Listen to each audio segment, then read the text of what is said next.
Hello guys, र आजको बेलुकाको डिनरको लागि चाहिँ आलु पराठा बनाएको।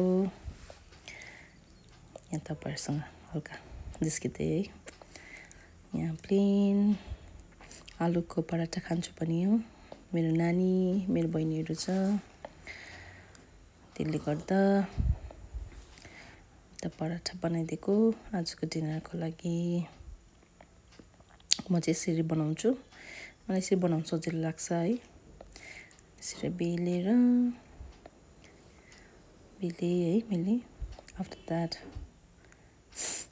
बेल्दै गएँ, त्यहाँ गफ गर्दै थिएँ बहिनीहरुसँग, गफ गर्दै बेल्दै बेल्दै त्यहाँदेखि पोल्न थालेँ मैले है। बनाउन थालेँ मैले पराठा। अन्त यहाँ आधी पाकिसकेको थियो र यहाँ तपाईलाई इन्ग्रेडिएन्टहरु देखाउँदैछ। र मेरो नानीको खाने टाइम भयो। अन्त कस्तो लाग्यो भनेको, दामी लाग्यो भन्दै थियो है। उसको लागि चाहिँ यो पराठा चाहिँ पराठा भन्दैन, खाली ममा त्यसो मेक पिज्जा फर मी भनिरहेको हुन्छ है। जहिले पनि पिज्जा भनिरहेको हुन्छ। आफ्टर दैट मलाई माया गरेको रे मेरो नानीले, अन्त पप्पी दियो। अन्त पराठासँग चाहिँ मैले राइता बनाउन सोचेँ। अन्त मैले बनाएको दही थियो अलरेडी। अन्त मैले काँक्रा काटेँ, प्याज काटेँ, धनिया छ, अन्त त्योसँग मिक्स गरिदिएँ। अन्त चाहिँ यहाँ तेल बसाइरहेको छु एकपट्टि।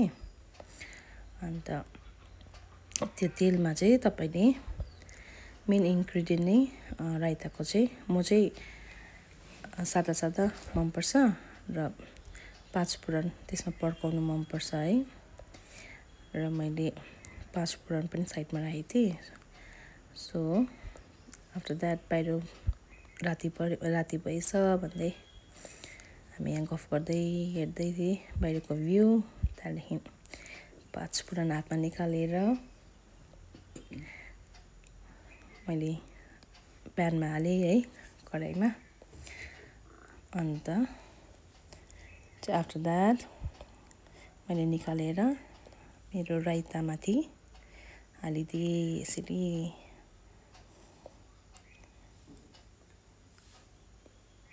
त्यहाँदेखि तपाईले देख्न सक्नुहुन्छ। त्यहाँदेखि तपाईले नमक अलिकति हाल्नु, पिन्च अफ सल्ट हालिदिनुहोस् है। म चाहिँ यसरी बनाउँछु, एकदम मिठो लाग्छ। पराठासँग चाहिँ कम्बिनेसन राम्रो छ। यसरी हाम्रो डिनर गर्ने टाइम पनि आयो, टाइम पनि भयो र यहाँ प्लेटिङ गरे हामीले है। अन्त त्यहाँदेखि डिनरको लागि